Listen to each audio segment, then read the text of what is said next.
What's up, guys, and welcome to another episode of Gamescript. This is for the Tennessee versus Miami game.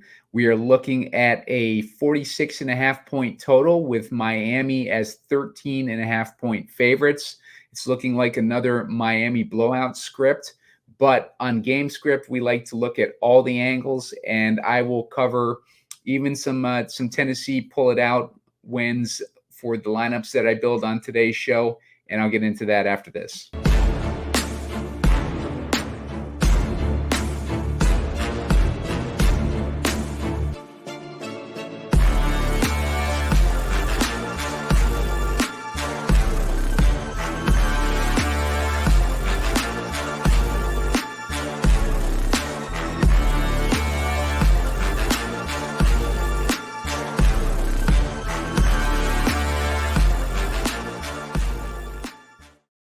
What's up, guys? Simon Edwards at Pumacom here with Heat Seeker Sports, and you're watching Gamescript.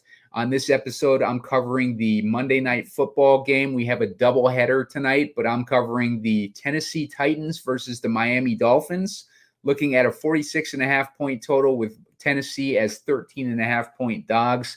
I'll be covering the New York game in another episode a little bit later on today, so make sure you subscribe to the YouTube channel to sign up for alerts, and make sure that you hit like on this video. I'm looking for 15 likes to put out a shorter video a little bit closer to lock with final picks that I like the best. It'll be a short video, about 4 picks I do in those, including a captain play.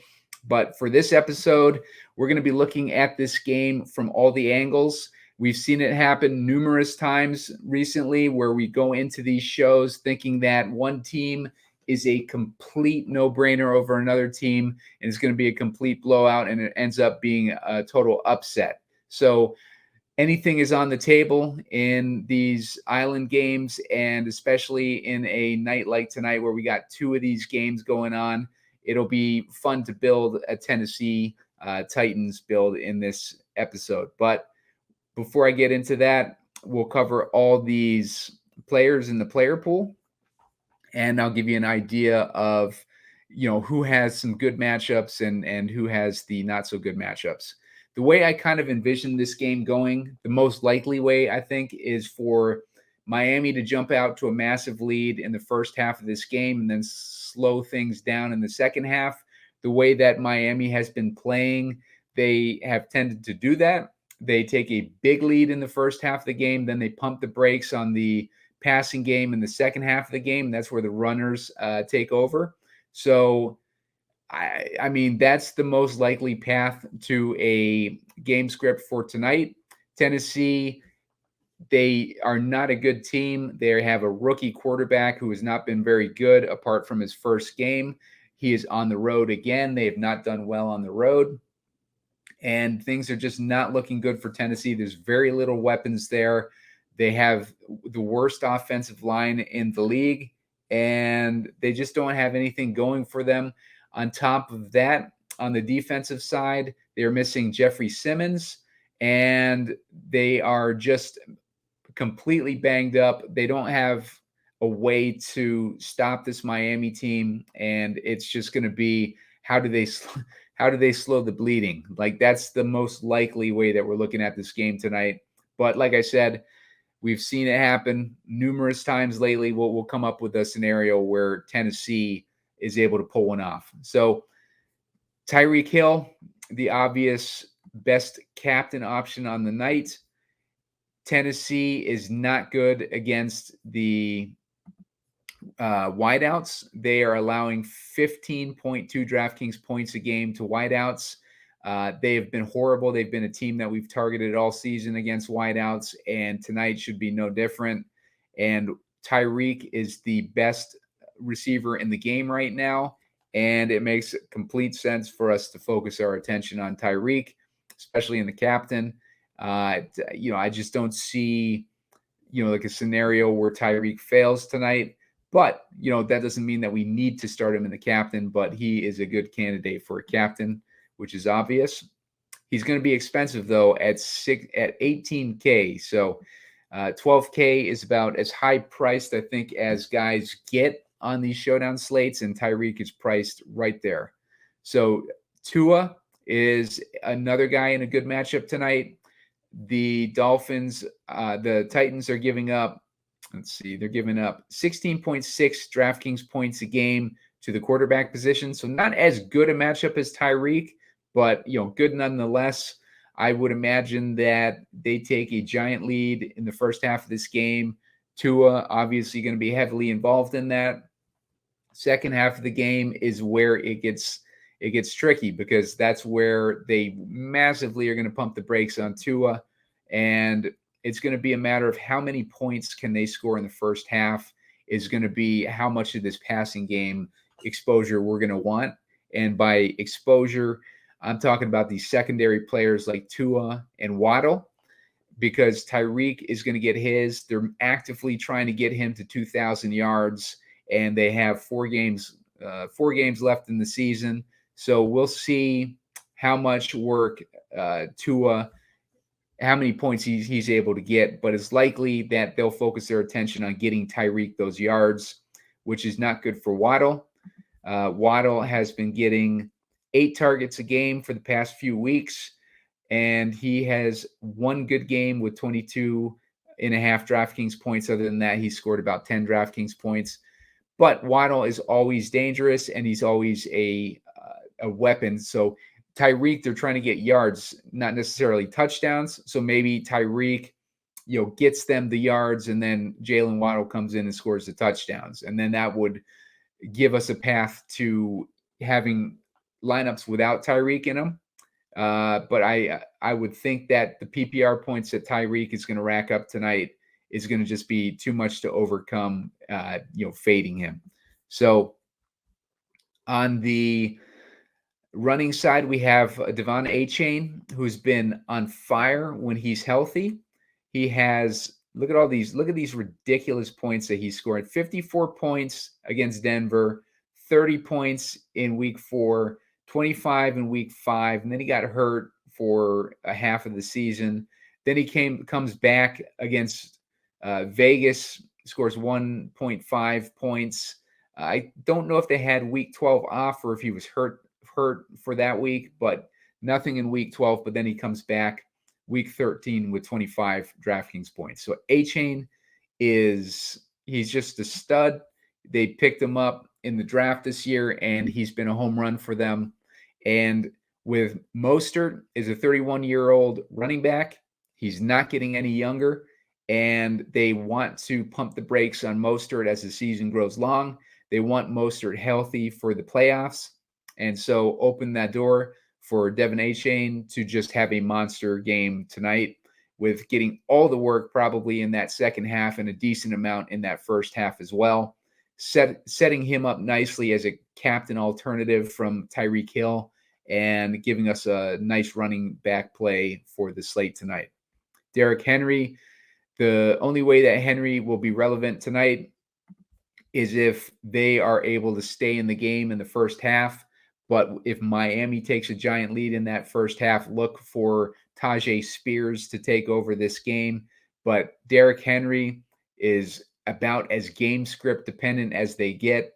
He's had a couple big results recently: 28 points in a close game against Indy, 20.1 points in a close game against Carolina, actually a game that they were in the lead.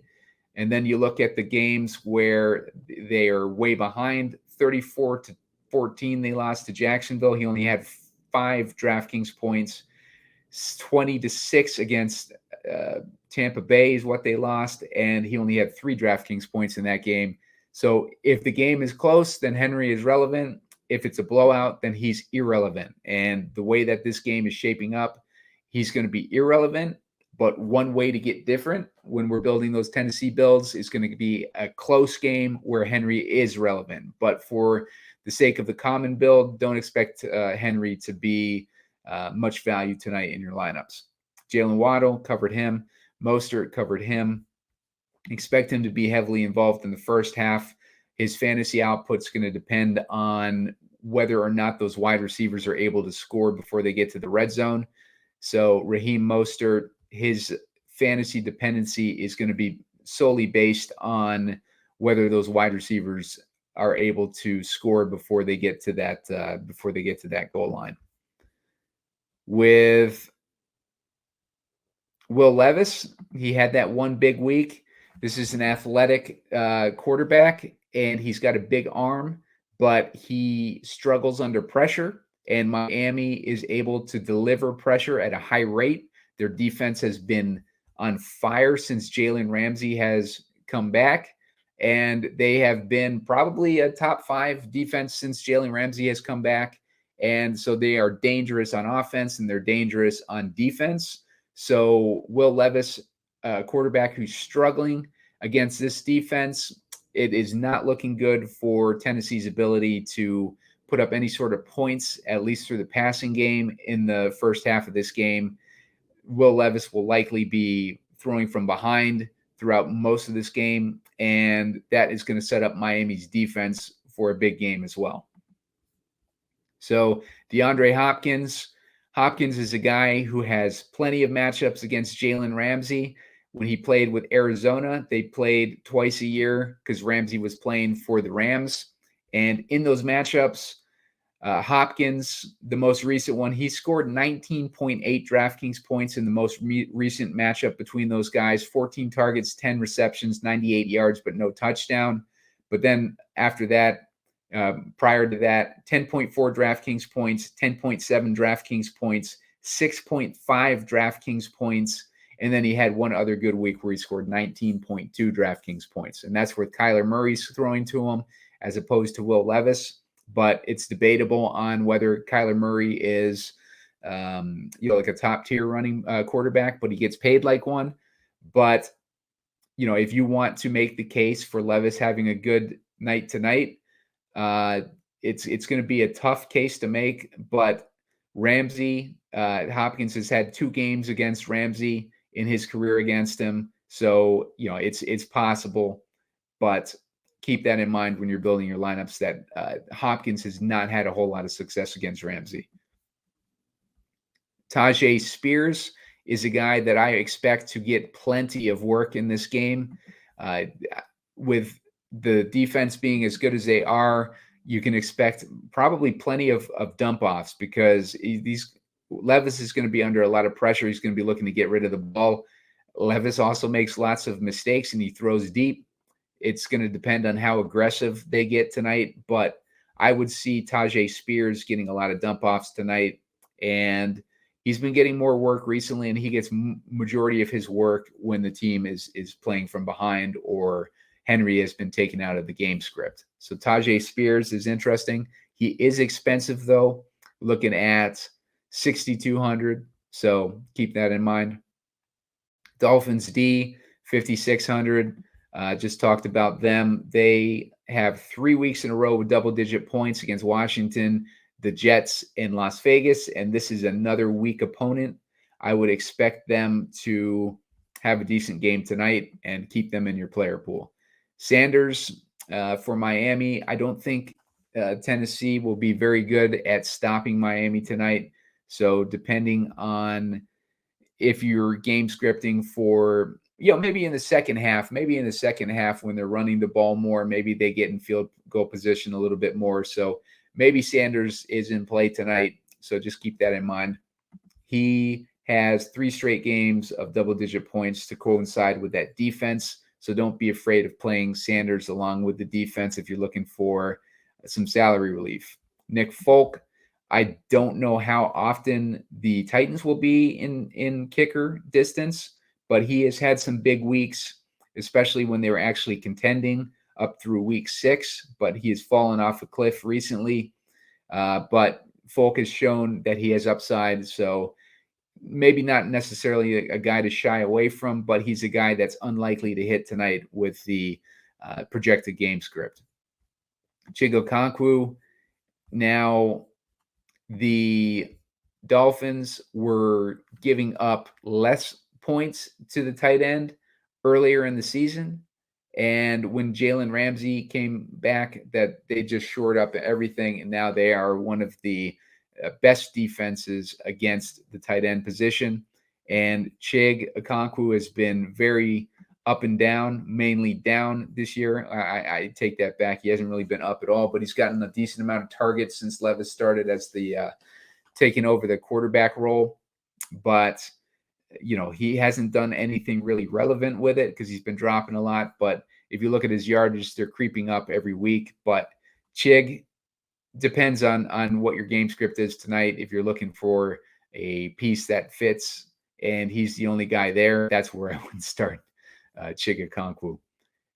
Westbrook Akine probably has a better matchup.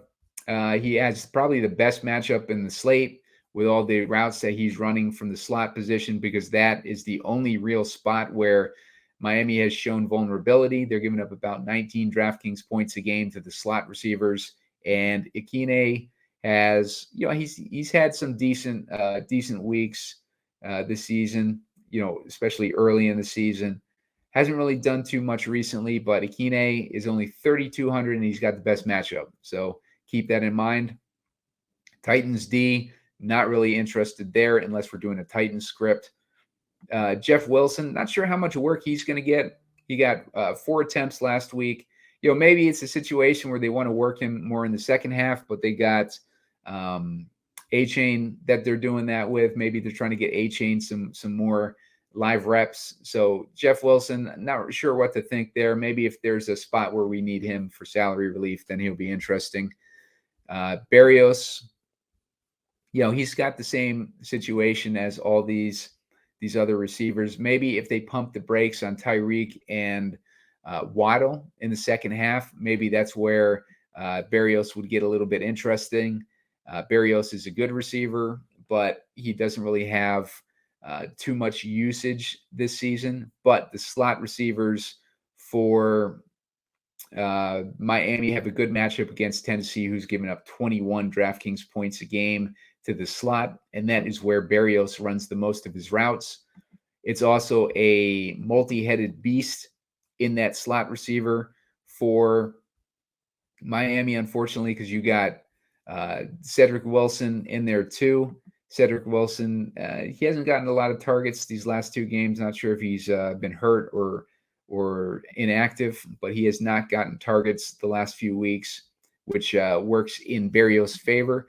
Because Berrios he hasn't gotten any targets the last 2 weeks either. So, scratch that.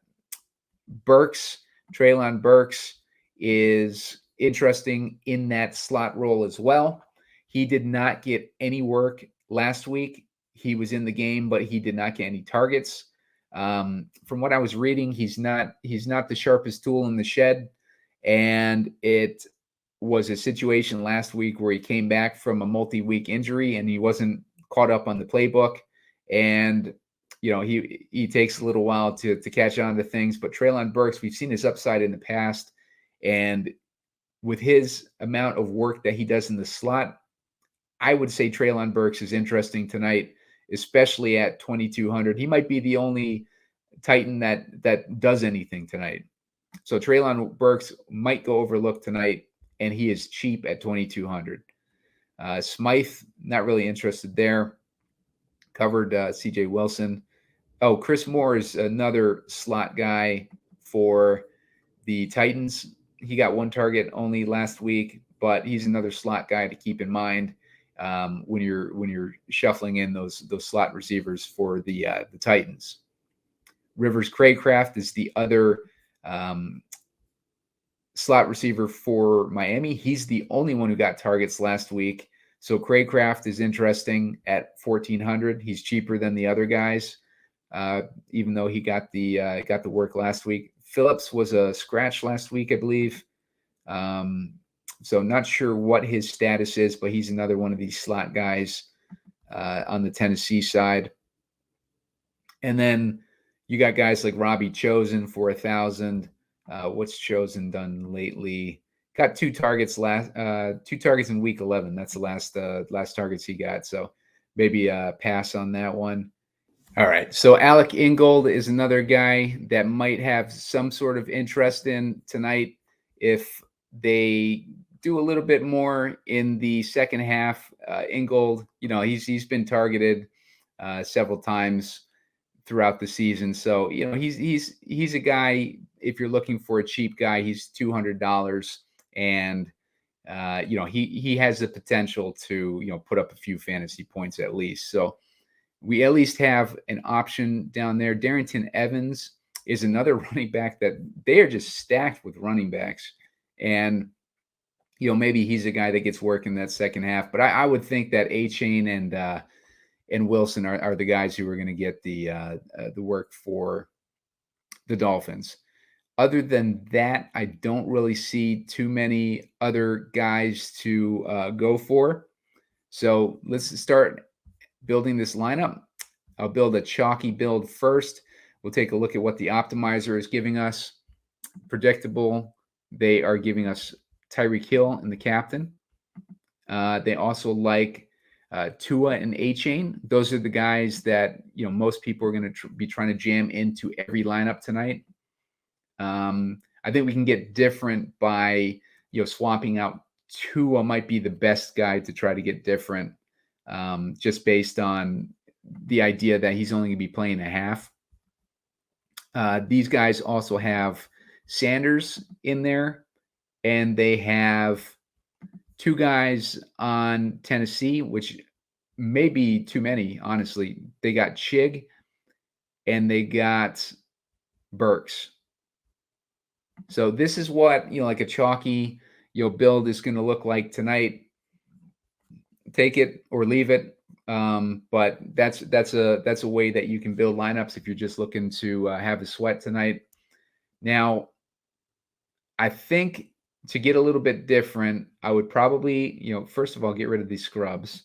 I'm going to leave Burks in there because he's probably I'm not going to say my favorite Titan tonight, because my favorite Titan is going to be Tajay Spears.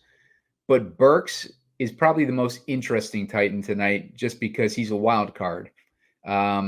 He's been so up and down, but we've seen his moments where he flashes and he has ability. And we have Levis, who likes to throw bombs. We have Burks, who runs in the slot. And we have the weak spot of the Miami defense, if you can find one, is in the slot. So that's what makes Burks interesting to me tonight. I'm going to take Sanders out. I'm going to take Tua out. I'm going to leave Hill in there as the captain. And we're going to find a way to get different.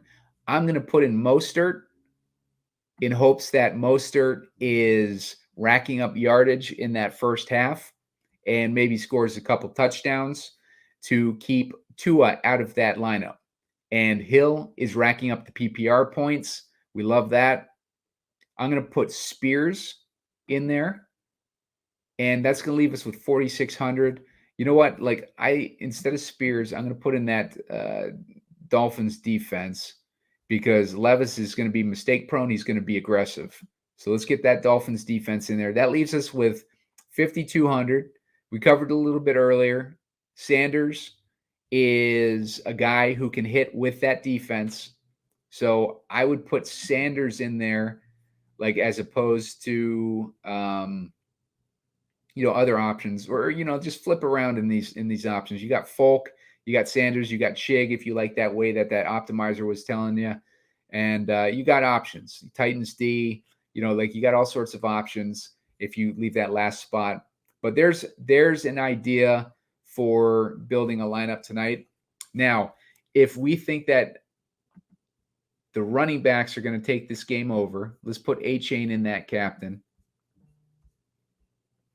And in this build, Mostert has dominated the front half of the game, and then A-Chain's coming in and he's doing mop-up work, but he's having a hell of a second half.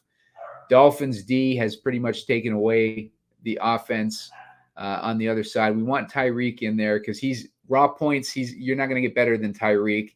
That leaves us with 6K. That puts us in basically that same spot where we are looking at, like Sanders, Folk, guys like that. If we wanted to take out the Dolphins D and put Sanders in instead, that gives us Tajay Spears as an option, which is a great option, and fits our game script. So if you have Burks and Sanders in there, then you have options of putting in Spears, Dolphins D, Chig, Nick Folk, guys like that. So you have plenty of options with an A-Chain captain. A-Chain will probably be the second most popular captain on the slate tonight. Let's clear this out, and let's go with the Tennessee build. So Tennessee, let's say the only way that Tennessee is going to win tonight is, there's a speech that Dan Campbell gave in the beginning of Hard Knocks where he was talking about, his team is in the shallows and they're pulling other teams into the abyss.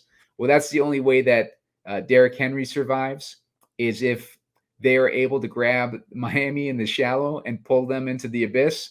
And they do that by coming out to a score quickly and then riding on Derrick Henry and then hoping that their defense is able to do something without Simmons in there. So let's put Henry in that captain.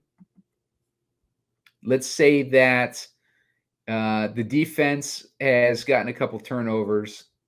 They got some pressure on Tua somehow, and they've gotten some turnovers. So I like the Titans D in that scenario. We're going to put in Hill because they're not going to slow down Hill. And in this scenario, they are shutting down Tua. So let's put in Will Levis. Let's say that he's having success. And let's say that this is one of those rare games where Hopkins is actually able to get the best of Ramsey. Then we're looking at 4,700. That puts us in, if we wanted to go with Folk, Chigakonkwo, Nick Westbrook-Akine, like as we've talked about, like with the success that those slot receivers have had. Maybe Hopkins is one too many positives for things to go right in this matchup. So maybe we put in Spears instead and see if that gives us. I want to get another Miami player in here as opposed to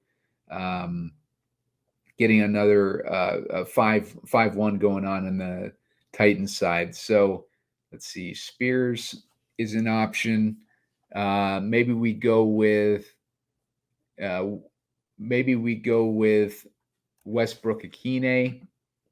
That leaves us with 9,100. That puts us in Mostert range. I'd be comfortable having Mostert in this one because that means that they're competitive throughout the game. Let's say that we want to put Hill and A-Chain in here. That leaves us with 2,100. That leaves us just short of Treylon Burks. So if we wanted to get Treylon Burks in this lineup, I think the way to do that, maybe we take out the Titans, maybe we put Burks in there. That leaves us with 2,900. That leaves us with Berrios range, guys like that. But I don't really like that range. So let's take Burks back out. You know what? Let's keep going this way. Let's put in maybe Chigakonkwo with the work that he's been getting lately. He's another guy that we can add in on the Tennessee side. And that leaves us with 1,000. Robbie Chosen range, stuff like that. So maybe not. So with Chig, let's get Burks back in. I think in this scenario, I just basically would rather go this scenario and take my chances on Berrios or Wilson or Moore or Craycraft, one of those guys. But it's hard to do one of these builds. If you wanted to let's put in Levis in the captain instead. Let's say that Levis is having a little bit of success. Henry has to be involved, I think, for any type of Titans build. Then you got Westbrook-Akine. You're able to add him in there. And then you got two pass catchers with Levis. And then you got to imagine that Levis is going to run the ball in. Maybe we take out A-Chain and we put in Mostert. Go back to that Henry build. Mostert is more involved throughout the game because it's a closer game. We put Mostert in there. Let's get Levis back in. That leaves us with 4,300 in salary. We got Burks. We got Burks and Henry in there already. So 43. Maybe if we wanted to go with a 4-2 Tennessee build, that leaves us with Okonkwo, Westbrook-Akine, Titans D. Let's take out Burks and put in that Titans D. That leaves us with Westbrook Akine, Burks, similar situation. So, don't put it past an upset happening in this. If an upset happens, I'm guessing it would be a close game. I'm guessing it would be Derrick Henry as been the nuisance that we know he can be in these games where we think it's going to go a certain way, but then he ends up breaking off a few long runs and scoring a touchdown. So he's going to be super low owned tonight, but this is a way that you can get a little bit different. Try to play around with those Henry builds. Try to envision a scenario where Henry just takes over the game and the Titans are in control of the game. They're going to be playing a bleed the clock type of game. If they do take any sort of a control of this game, that's the only way they beat Miami. And it's going to have to be a combination of that. And Levis is going to have to get aggressive because Miami's going to put up points on this defense, and they know that. So they're going to try to kill as much clock as they can, but they're also going to have to be aggressive. And that is a scenario that I would envision for the Titans putting up any sort of a chance. So make sure to hit that like button, get me to 15, and then also hit the subscribe button on the YouTube page and sign up for those alerts. And that's it for this show. Stay tuned for another show dropping with the Giants versus Packers game. I'll be dropping that later on, and I will see you guys a little bit later.